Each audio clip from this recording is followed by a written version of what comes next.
já houvera na sessão anterior, após as sustentações saudadas, as sustentações orais que tivemos pelo paciente, feito pelo Dr. José Roberto Batocchio, que se encontra aqui presente.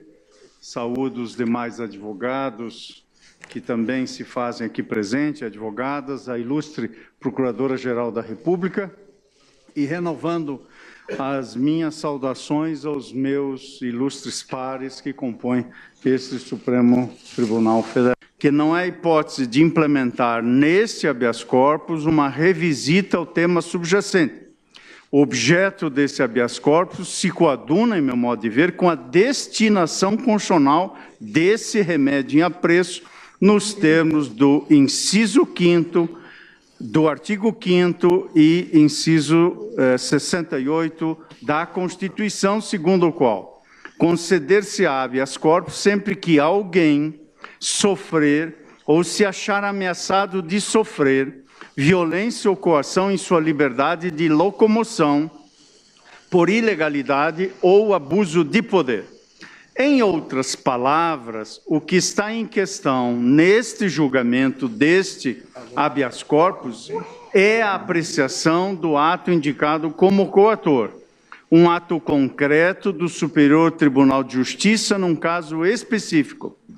A partir do texto constitucional acima citado e da jurisprudência deste Supremo Tribunal Federal, a pergunta em meu ver, emerge é esta: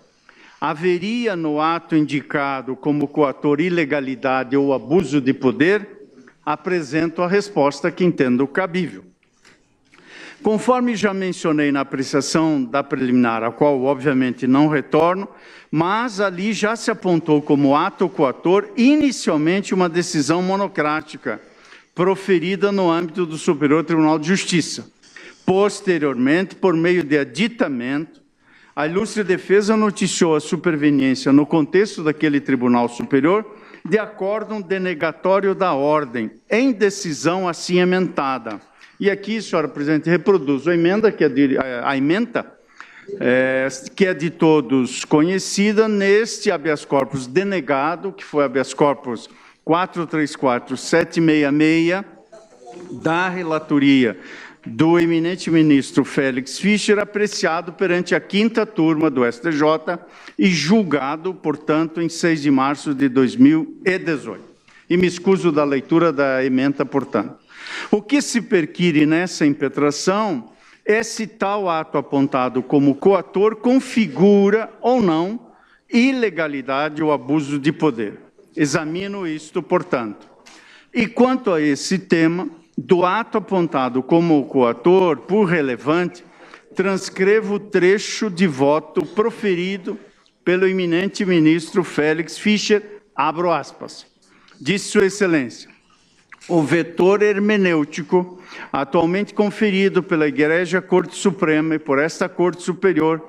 repisando a jurisprudência por um lapso temporal adormecida, direciona-se novamente no sentido de que o artigo 283 do Código de Processo Penal não impede a antecipada execução da reprimenda, pois uma vez encerrada a análise de fatos e provas que assentam a culpa do condenado, com o exaurimento das instâncias ordinárias, legitimada está a execução provisória, independentemente do preenchimento dos pressupostos e requisitos incertos no artigo 312 do mesmo Código de Processo Penal ou de específico requerimento ministerial, uma vez que não são dotados os recursos extremos de efeito suspensivo, assentou o ministro Félix Fischer. Também menciono daquele julgamento que o eminente ministro Reinaldo Soares da Fonseca, tomando por legítimo empréstimo decisão proferida em outro feito pela eminente ministra Maria Tereza de Assis Moura, assentou, abro aspas, do aludido posicionamento da Corte Suprema, diante do aludido posicionamento da Corte Suprema, não há ilegalidade na determinação da execução da pena após rejeitados os embargos de declaração formulados contra o acórdão da apelação, fecho aspas. E prosseguiu em outro trecho Sua Excelência, o eminente ministro Reinaldo. Abro aspas. Assim,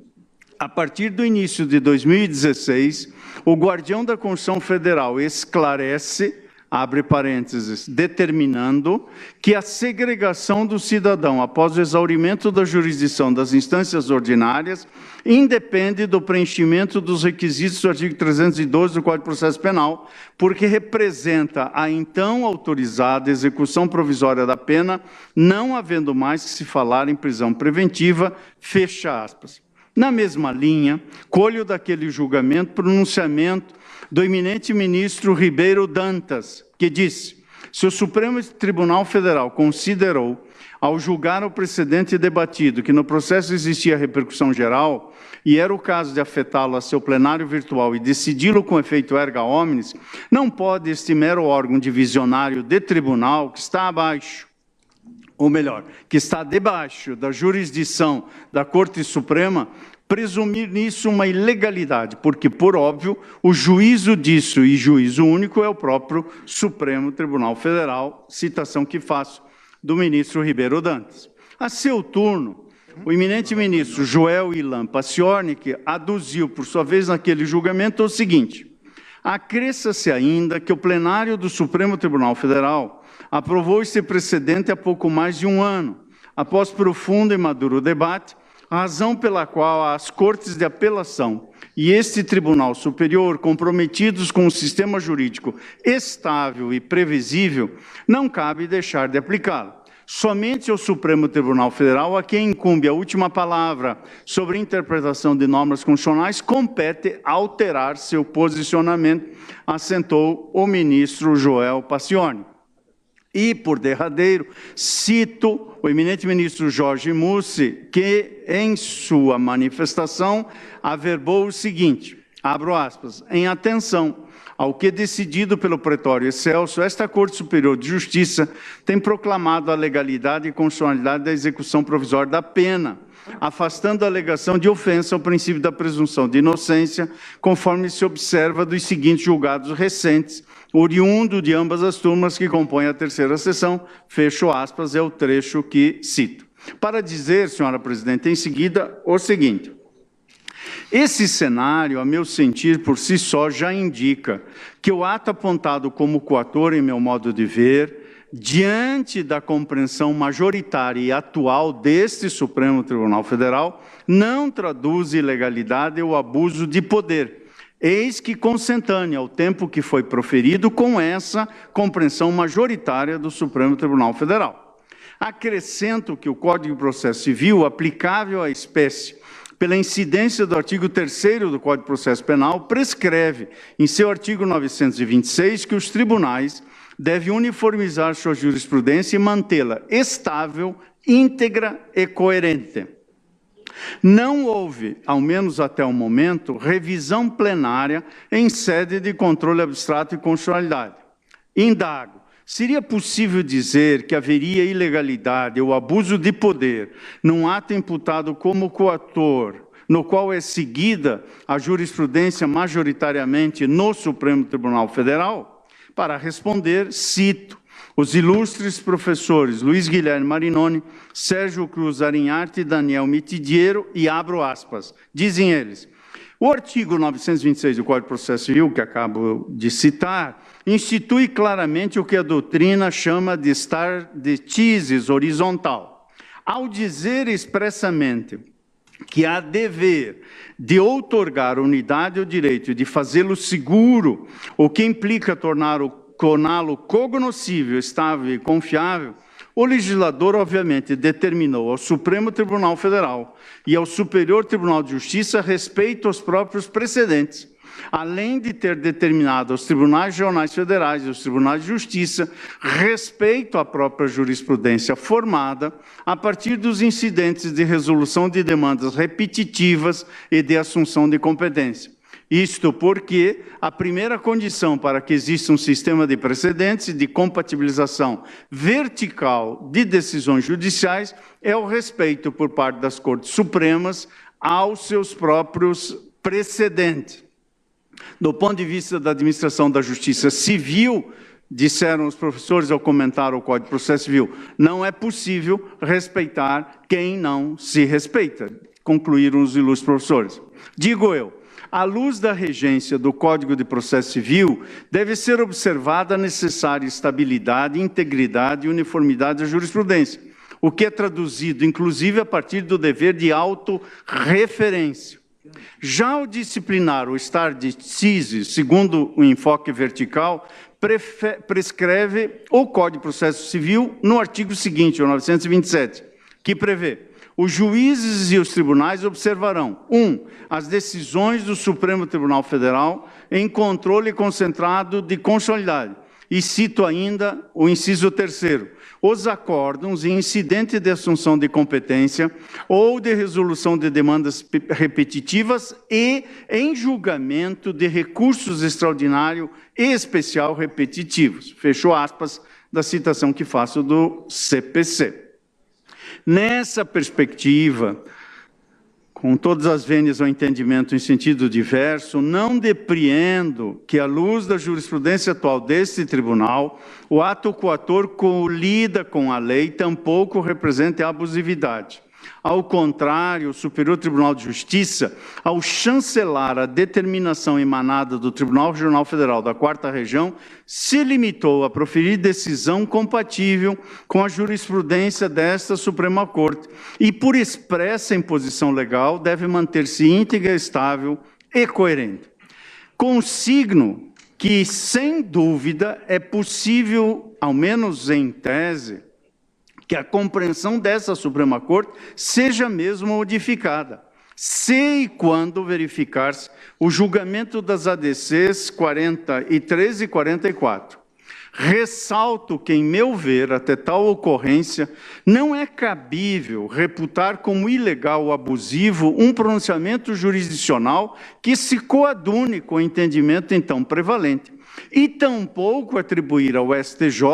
a infactível tarefa de alterar o dissentir em matéria constitucional da compreensão explicitada por essa Suprema Corte. Portanto, não verifico justificativas teóricas ou práticas, jurídicas ou fáticas, que autorizem a censura do ato apontado como coator. Ademais, e aqui prossigo nesta análise, que vou fazê-lo o mais breve possível, senhora presidente. Ademais, a proteção eficiente dos direitos fundamentais se dá, entre nós, à luz de outros instrumentos, também por meio do direito penal. E permito-me assentar o que já disse em voto anterior, que a República Federativa do Brasil tem sido questionada em organismos internacionais quanto à tutela de direitos humanos em razão da ineficiência de seu sistema de proteção penal aos direitos humanos básicos. Como já assentei, o caso mais notório, julgado pela Comissão Interamericana de Direitos Humanos, demonstrando ineficiência do sistema de proteção penal, se deu em 4 de abril de 2001. E é conhecido de todos esse julgamento, que teve como autora vítima de tentativa de homicídio por parte de seu marido, que tentou eletrocutá-la no ápice de uma série de agressões sofridas durante toda a vida matrimonial. O Ministério ofereceu denúncia em 84, mas passados 17 anos da data dos fatos, esse lapso transcorreu sem que o Poder Judiciário brasileiro tivesse proferido uma sentença definitiva sobre o caso, que se aproximava da prescrição. E a Comissão Interamericana de Direitos Humanos condenou o Brasil como fundamento da condenação, reconhecer a ineficiência da proteção penal à vítima. E disso resultou uma série de medidas, dentre elas inovação na legislação infraconstitucional, pelo julgamento desse caso 12.051 da Corte Interamericana de Direitos Humanos. Há outros exemplos, dentre eles o caso 7º Garibaldi versus Brasil, também julgado pela Corte Interamericana de Direitos Humanos, 23 de setembro de 2009. A Corte também condenou o Brasil por reconhecer a inefetividade do Estado brasileiro em oferecer resposta para a morte de 7º Garibaldi, ocorrida em 27 de novembro de 1998, no município de Querência do Norte, no estado do Paraná, onde foi vitimado. considerou a Corte que há direito em obter uma resposta justa e efetiva sobre o acontecido, neste caso de sentença, como disse, 23 de setembro de 2009. A morosidade judicial no Brasil em apresentar soluções a casos criminais que decorrem de intensa violação de direitos humanos, levou também à condenação do Brasil pela mesma Corte Interamericana de Direitos Humanos em 4 de julho de 2006, no caso Ximenes Lopes versus Brasil. E aqui eu descrevo este caso, que considerou que após 6 anos de persecutio criminis, não havia sequer sentença de primeiro grau, e cito detalhes da decisão feita da Corte Interamericana de Direitos Humanos. E acrescento, a deficiência da proteção penal a vítimas de violações graves a direitos humanos foi decisiva também na acusação que o Brasil sofreu perante a Comissão Interamericana de Direitos Humanos, no caso que ficou conhecido como o caso dos meninos emasculados no Maranhão. E aqui descrevo esse outro caso, em que a Corte disse da ineficiência da proteção penal às vítimas, e o Brasil firmou o acordo, reconhecendo a sua ineficiência e assumindo uma série de compromissos em decorrência disso. Por que estou a dizer isso, senhora presidente? Digo isso para rechaçar a pecha de que esta Suprema Corte, ao julgar o habeas corpus 123.292, teria sucumbido aos anseios de uma criticável sociedade punitivista, comprimindo direitos humanos num ambiente de histeria, como se alegou. Refuto esta pecha pelas citações que faço dessas condenações e também pelo intento que se coloca como busca de racionalidade do sistema penal, que passa pela compreensão dos direitos humanos segundo a perspectiva que acata o princípio da proteção deficiente. E a Corte Interamericana de Direitos Humanos, desde o julgamento do caso Velásquez Rodrigues versus Honduras, tem sancionado que condutas violadoras de direitos humanos devem ser investigadas e punidas. Afinal, como colho da obra de Antônio Escrivão Filho e José Geraldo Souza Júnior, na medida em que os direitos humanos sejam compreendidos como produtos dos processos sociais de lutas por dignidade, identifica-se no conceito de exigibilidade uma condição de duplo efeito essencial para os direitos humanos. De um lado, a delegação de legitimidade política e jurídica para a sociedade exigir a efetivação de seus direitos, e de outro, a noção imperativa de respeito e promoção ativa e contínua desses direitos por parte do Estado, como assentaram no estudo constante da obra dos autores que citei, Gediel, Gorsdorf, Escrivão Filho e outros, no título Para um debate teórico, constitucional e político sobre direitos humanos. Mais recentemente, a mesma Corte Interamericana condenou uma vez mais o Estado brasileiro por violação à garantia de uma duração razoável nas investigações relacionadas ao caso Favela Nova Brasília. A Corte assentou que considera que não foi dado andamento à investigação, além de ter sido erroneamente aplicada a prescrição à investigação dos fatos. Determinou em sentença de 16 de fevereiro de 2017 que o Estado brasileiro se abstivesse de recorrer a qualquer obstáculo processual para eximir-se dessa obrigação, por tratar-se de prováveis execuções e atos de tortura. A mesma conclusão chegou àquela Corte meses antes, no caso Trabalhadores da Fazenda Verde versus Brasil, em sentença de 20 de outubro de 2016. Nesse caso, assentou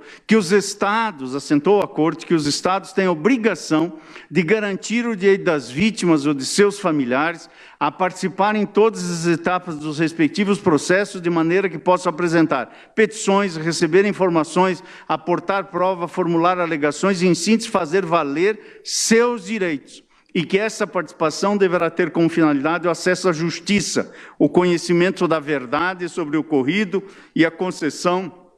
de uma justa reparação. Por isso, senhora presidente, mesmo sob a perspectiva dos direitos fundamentais, não verifico a alteração no panorama jurídico que considere ou autorize considerar o ato coator como revelador de ilegalidade ou abuso de poder. A alegação de que a deflagração da fase executiva decorreria de precedente sem força obrigatória no Supremo Tribunal Federal parece-me também não conduzir a resultado diverso. Em primeiro lugar, porque entendo que é induvidoso que o Código de Processo Civil consolidou, a partir de 2015 ao menos, cenário processual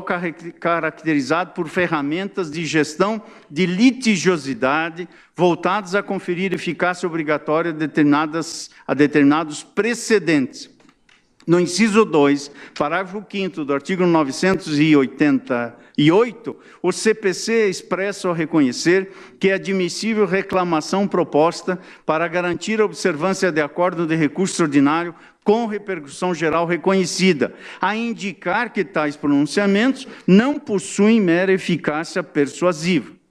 Da mesma forma, ocorre quanto às manifestações do plenário da Suprema Corte em sede de controle concentrado de constitucionalidade. Daí que, e com o devido respeito, entendo questionável a alegação defensiva, no sentido de que os precedentes do Supremo, quanto à matéria, não veiculariam compreensão com força vinculante.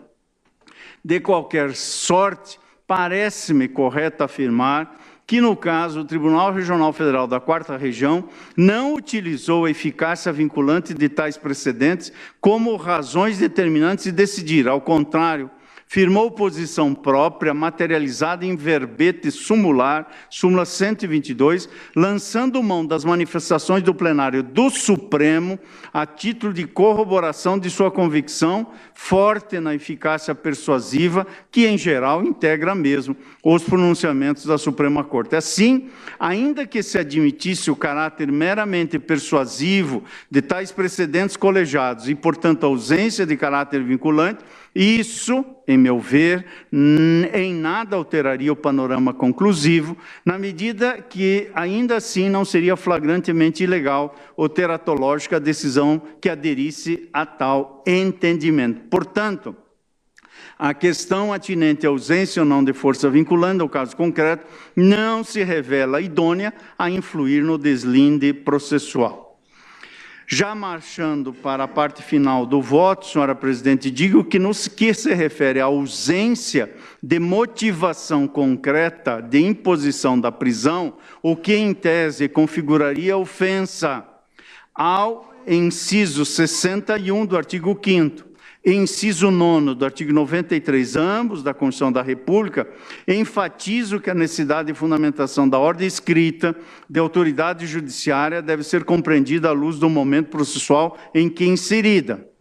Vale dizer, em meu ver, o implemento da execução provisória da pena, nos termos das decisões tomadas por este plenário, atua como desdobramento natural do esgotamento das instâncias ordinárias e do cabimento em tese, tão somente de recursos despidos de automática eficácia suspensiva, de modo que, assim como decorre na deflagração da execução definitiva, não se exige motivação particularizada. Trata-se, em verdade, tão somente do cumprimento do título condenatório, este sim caracterizado pela necessidade de robusta motivação. Também não me impressionou no exame que fiz a alegação da ocorrência delegada de suscitada reformácio impégios, ou impéios, aspecto corolário do contraditório e da ampla defesa e derivado do artigo 617 do Código de Processo Penal, que prevê que, no âmbito dos órgãos recursais, não poderá ser agravada a pena quando somente o réu houver apelado da sentença. Esse postulado, ao qual os tribunais têm atribuído a interpretação ampliativa, inclusive com alcance de prejuízos qualitativos, materializa a personalidade dos recursos. Ou seja, como escreveu a sempre lembrada professora Ada Pellegrini Grinover, Na obra que aqui cito, abro aspas, o princípio da personalidade dos recursos significa que o recurso só pode beneficiar a parte que o interpôs, não aproveitando a parte que não recorre, e como via de consequência, quem recorreu não pode ter sua situação agravada se não houve recurso da outra parte, disse a ilustre professora, sempre lembrada Faculdade do Largo de São Francisco. Tal compreensão, prossigo, tem assento na perspectiva de que o recurso constitui desdobramento do direito de ação. Nesse enfoque, impor situação prejudicial ao réu, sem insurgência da acusação, consubstancia mesmo ato semelhante à submissão de pleito condenatório despido de imputação, de modo que se nota íntima relação entre a vedação da reformatio impeius e o sistema acusatório. Esse modo de pensar, contudo, em meu ver, não pode ser transformado de forma automática para a execução penal. A atmosfera processual em que não há acusação propriamente dita e que é regida quanto à instauração e processamento por critérios de oficialidade, aliás, o que está expressamente no artigo 1º da Lei das Execuções Penais, 7.210 de 84, como sabemos, que prevê a execução penal tem por objetivo efetivar as disposições da sentença ou decisão criminal e proporcionar condições para a harmônica integração do condenado e do internado. A seu turno, o artigo 194 dessa mesma lei prevê que o procedimento correspondente às situações previstas nesta lei será judicial, desenvolvendo-se perante o juiz da execução, acrescendo aqui, em meu modo de ver, como relevante, o previsto no artigo seguinte, 195, que prevê o procedimento judicial iniciar-se-á de ofício, a requerimento do Ministério Público, do interessado, de quem o represente, de seu cônjuge, parente e descendente, mediante proposta do Conselho Penitenciário ou ainda da autoridade administrativa. Não bastasse o que cito, expressamente assento, inclusive para o debate, que não comungo da compreensão no sentido de que o acórdão penal condenatório, que determina o início da execução provisória da pena, concede providências sem requerimento do Ministério Público. A minha compreensão é no sentido de que entender que o requerimento para cumprimento da pena, provisório ou definitivo, entender que esse requerimento não está contido desde o início na pretensão acusatória, seria negar, como entendo que é negar em sua inteireza, o próprio direito constitucional de ação, porque limita temporalmente os efeitos da pretensão deduzida em juízo, quando o ordenamento jurídico admite expressamente que os recursos excepcionais não são dotados de automática eficácia suspensiva. Assim também entendo que por esta razão adicional a ilegalidade apontada não merece, a meu ver, ser reconhecido. E nessa ótica, não verifico o pronunciamento judicial, ainda que anterior, que dê a guarida a alegação de que o TRF da 4ª Região teria incorrido em devida reformatio impeius, tampouco sustentação jurídica ao condicionamento do início da execução à existência de pedido específico da acusação. E ainda examino, senhora presidente, a um outro tema suscitado pela ilustre defesa, com relação à plausibilidade das teses que, segundo a defesa, serão futuramente arguídas em sede de recurso especial. Entendo que trata-se de tema, em tese, de potencial repercussão na tutela cautelar, que, de modo excepcional, poderá, como eu disse, em tese, ser concedida pelas instâncias antecedentes. E, com efeito, o Código de Processo Civil estabelece situações próprias para exame de tal natureza, especialmente no artigo 1029, parágrafo 5º, segundo o qual o pedido de efeito concessivo a recurso ordinário ou a recurso especial poderá ser formulado por requerimento dirigido, ao Tribunal Superior respectivo, no período compreendido entre a publicação da decisão de admissão do recurso e sua distribuição ficando o relator designado para seu exame, prevendo para julgá-lo. 2, ao relator, se já distribuído o recurso. E, inciso 3º, ao presidente ou ao vice-presidente do tribunal recorrido no período aqui mencionado. Portanto, senhora presidente, e assim concluo remontando que o feito